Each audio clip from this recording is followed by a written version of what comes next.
ఉన్న బంగారాన్ని విడిపించి ఆ రోజు ఆన్లైన్ రేటుకే మేము కొంటాం. Sharma gold company.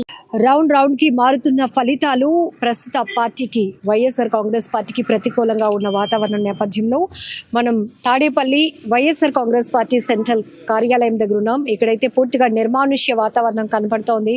ఒక్కొక్కరిగా ఉదయం చాలా ఎక్స్పెక్టేషన్స్తో వచ్చిన వాళ్ళు, సెలబ్రేషన్స్లో పార్టిసిపేట్ చేయాలి అనుకున్న వాళ్ళు కూడా ఇప్పుడు ఒక్కొక్క రౌండ్ ముగిసేటప్పటికి కూటమి హవా కొనసాగుతూ ఉండటాన్ని కూడా వీళ్ళు డైజెస్ట్ చేసుకోలేకపోతున్నారు. కొంతమంది అయితే తమ ఆవేదన బయటికి చెప్పుకుంటూ వెళ్ళిపోతున్న సందర్భాలు చూస్తున్నాం. అలాగే ఒక పంతులు గారు కూడా మనకి కనబడ్డారు. ఆయన కూడా చెప్తున్నారు ప్రజలు అసలు క్లారిటీగా లేరు, ఇచ్చినటువంటి పథకాలు, తీసుకున్న పథకాలు కూడా కృతజ్ఞత తెలుపుకోవటం ప్రజలకు రాలేదు అనే ఆవేదన ఆయన మాటల్లో వినిపించాయి. ఆయన మాట ఏంటి అనేది ఆయనతో మాట్లాడి తెలుసుకుందాం. మీరు ఇక్కడ పూజ చేయడానికి వచ్చారా ఏంటండి? ఒక్కసారిగా మీ ఆవేదన వ్యక్తం చేస్తున్నారు. చాలా బాధగా ఉంది మేడం. అసలు మొదటి రౌండ్కే వైసీపీ హవా అంతా రావాలి. కానీ పవన్ కళ్యాణ్ కావాలని చేసినటువంటిదంతా కూడా సింహం సింగిల్గా పోటీ చేయాలి. చంద్రబాబు నాయుడు సింహమే, సింగిల్గా దేనికి పోటీ చేయాల? పందులే గుంపులుగా వస్తే సింహం సింగిల్గా వస్తుంది. జగనన్న కావాలనే ముందుకు వెళ్ళాడు పథకాలు చేద్దామని. అందరూ కూడా డబ్బులు తీసుకొని పథకాలన్నీ తీసుకొని ఏం చేశారు? చివరికి జగన్మోహన్ రెడ్డికి టోపీ పెట్టారు. తీసుకున్నటువంటి పాపం ఎక్కడికి పోదు. చంద్రబాబు నాయుడు కూడా ఇంకా ఎక్కువ కాలం కూడా ఆయనకి 70 సంవత్సరాలు దాటాయి. ఎవరేంటో దేవుడు అంతా చూస్తూ ఉంటాడు. వాళ్ళ టైం వచ్చింది, వాళ్ళు కొట్టారు. భగవంతుడు మళ్ళీ మాకు ఇస్తా టైము, మేము కొడతాం. దానికి ఎదురు చూస్తూ ఉంటే సరిపోతుంది. పథకాలు కాదు, అభివృద్ధి రాష్ట్రానికి అవసరం అనే నినాదంతో కూటమి ముందుకు వెళ్ళింది కాబట్టి ఈరోజు ప్రజలు దానికే మద్దతు ఇచ్చారు, కూటమికి పట్టం కట్టారు అనుకోవచ్చా? మీరు ఎలా భావిస్తారు? యాక్చువల్లీ మాది విజయవాడ అండి. మాకు విజయవాడ డెవలప్మెంట్ కావాలని మేము కోరుకుంటాం. కానీ బీదవాడు బతకాలి అంటే మాలాంటి వాళ్ళు చంద్రబాబు నాయుడు వస్తే ఇల్లు కొనుక్కోలేం. 90 లక్షలు 70 లక్షలు ఉంటాయి చంద్రబాబు నాయుడు వస్తే ఇల్లు. బీదవాడు బతకాలి అంటే జగన్మోహన్ రెడ్డి హయాంలో 40 లక్షలకు ఇల్లు వచ్చేసింది. ఎట్లా ఉంటాం, ఎట్లా బతుకుతాం? మాకు విజయవాడ ఫేమస్ అవ్వాలని మాకు ఉంటుంది, కానీ జగన్మోహన్ రెడ్డి రావాలని కూడా ఉంటుంది. కానీ విజయవాడ ఆయన వచ్చాడనుకోండి రేట్లన్నీ పెరిగిపోతాయి. మధ్యస్థంతా ఎట్లా బతుకుతారు?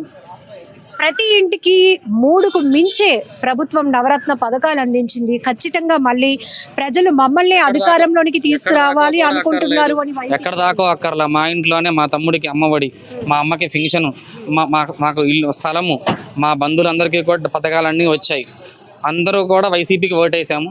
కొంతమంది మా బ్రాహ్మణులు నమ్మించి మోసం చేశారు. పథకాలు తీసుకొని, డబ్బులు తీసుకొని, అన్నీ కూడా తీసుకొని ఇప్పుడు వాళ్ళు అనుభవిస్తారు. క్యూలైన్లపై నుంచుంటే ఫంక్షన్ల కోసం పొద్దున్న సాయంత్రం దాకా ఇప్పుడు అనుభవిస్తారు. వాళ్ళు రోజు పొద్దున్నే వచ్చి డోరు కొడితే వాళ్ళకి అర్థం కావట్లా. జగన్ ఇప్పటికి వచ్చిన ఫలితాలు ఏ ఒక్క వర్గమో వ్యతిరేకిస్తే మారిన ఫలితాల్లాగా లేవు. అంటే అందరూ ఒక ఐక్యంగా ఒక డెసిషన్కి వస్తే ఒక మార్పు చూసే పరిస్థితుల్లాగా ప్రస్తుతం కూటమికి వస్తున్నటువంటి విజయం హవా కనిపిస్తూ ఉంది. దీన్ని ఎలా చూస్తారు? రాష్ట్ర ప్రజలు ఏం కోరుకుంటున్నారు? ఏం మార్పు ఎక్స్పెక్ట్? దమ్మున్న మగవాడు ఎప్పుడూ కూడా సింగిల్గా పోటీ చేస్తాడు. చేతకాని వాడు దద్దమ్మ కాబట్టే గుంపులు వేసుకొని చేశాడు. జగన్మోహన్ రెడ్డి గుంపులు పెట్టుకుంటే వీళ్ళందరూ పిల్లపచ్చగా ఎంతసేపు అండి? జగన్మోహన్ రెడ్డి పెట్టుకోలేక సింహం సింగిల్గా వెళ్తుంది. ఎప్పుడూ కూడా సింహం కాస్త ముందుకు వెళ్ళడం లేట్ అవుతుంది. అడుగు వేస్తే అందరూ బతకగలరా, ఉండగలరా? కానీ ఎవరు ఎలా వెళ్ళినా, కలిసి వెళ్ళినా, సింగిల్గా వెళ్ళినా ప్రజల మద్దతు ఇక్కడ ఇంపార్టెంట్. ఎందుకంటే గెలిపించేది అల్టిమేట్గా వాళ్ళే కాబట్టి ప్రస్తుతం మీలో ఆవేదన, దీన్ని ఎలా చూస్తున్నారు? అందరూ డబ్బులు తీసుకున్నారండి.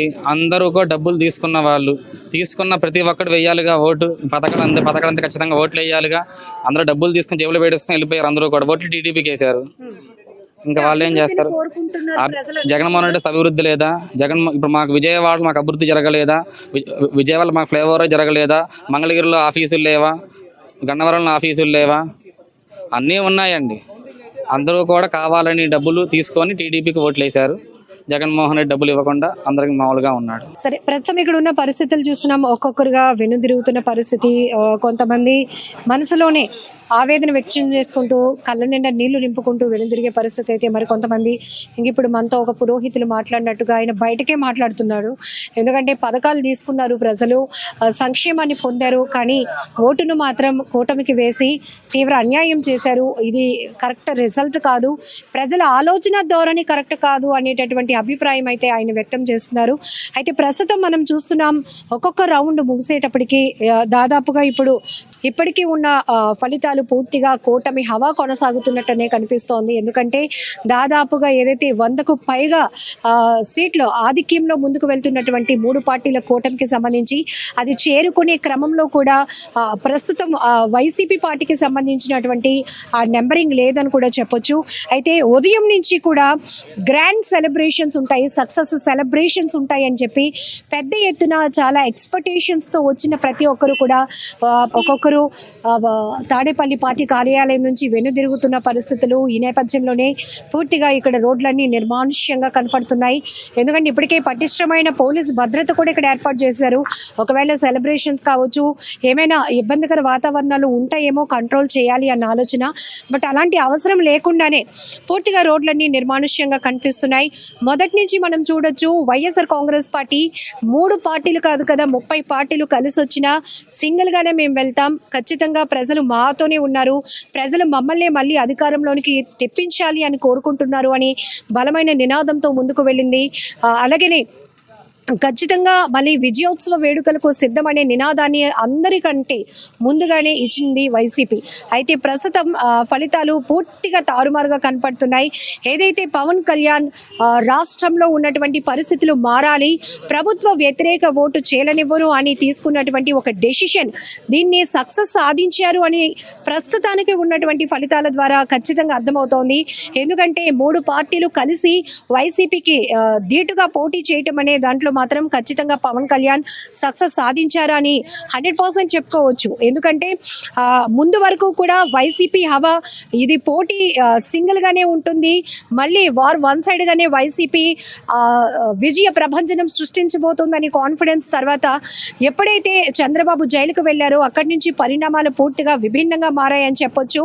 అక్కడే ఒక క్లియర్ కట్ డెసిషన్ కూడా పవన్ కళ్యాణ్ ఇచ్చారు. ఖచ్చితంగా వైసీపీని మళ్ళీ అధికారంలోనికి రాకుండా చేయాలి అంటే చంద్రబాబుతో కలిసి వెళ్ళాలి. ఈ ఏదైతే డబుల్ ఇంజిన్ సర్కార్ రావాల్సిన అవసరం ఉంది కాబట్టి, కేంద్రం సపోర్ట్ కూడా రాష్ట్రానికి అవసరం కాబట్టి, ఈ కూటమిలో బీజేపీ పార్టీని కూడా చేర్చే విషయంలో బీజేపీకి పార్టీకి సంబంధించినటువంటి పెద్దలతోనే చాలా మాటలు పడ్డాను అని అనేక సార్లు పవన్ కళ్యాణ్ స్టేట్మెంట్ కూడా ఇచ్చారు.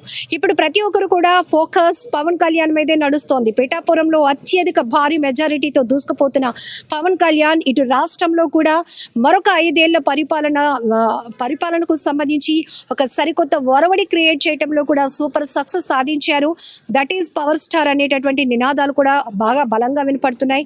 ఇంకొక వైపు ఇప్పటికే పవన్ కళ్యాణ్ జనసేన పార్టీకి సంబంధించినటువంటి క్యాడర్ మొత్తం కూడా పూర్తిగా సెలబ్రేషన్ మోడ్లోనికి వెళ్ళిపోయింది. ఒకవైపు పిఠాపురంలో తమ అధినేత భారీ మెజారిటీతో గెలుపొందుతున్నారు అనేటటువంటి ఎక్స్పెక్టేషన్స్ ఒకవైపు, మరొక వైపు ప్రస్తుతం ఉన్న పరిస్థితులను మార్చగలగటంలో ఖచ్చితంగా పవన్ కళ్యాణ్ సూపర్ సక్సెస్ అయ్యారు. ఇటు చంద్రబాబుని అటు మోదీ సర్కార్ని కూడా కలిపి ఒక కూటమిగా ఏర్పాటు చేసి బలమైన పోటీ వైసీపీకి ఇవ్వగలిగాము అని చెప్పడంలో కూడా మా అధినేత పవర్ స్టార్ పవన్ కళ్యాణ్ పూర్తిగా తన పవర్ఫుల్ నినాదాన్ని తీసుకెళ్లారు అని చెప్పి జన సైనికుల్లో కూడా ఒక నూతన ఉత్సాహం కనిపిస్తూ ఉంది. ప్రస్తుతం అయితే తాడేపల్లి వైసీపీ కార్యాలయం పరిసర ప్రాంతాలైతే నిర్మానుష్యంగానే కనపడుతున్నాయి.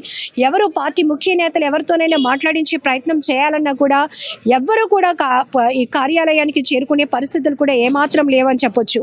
మరిన్ని అప్డేట్స్తో మళ్ళీ మీ ముందుకు వస్తాను. కెమెరా పర్సన్ శేఖర్తో లక్ష్మీ, సుమన్ టీవీ.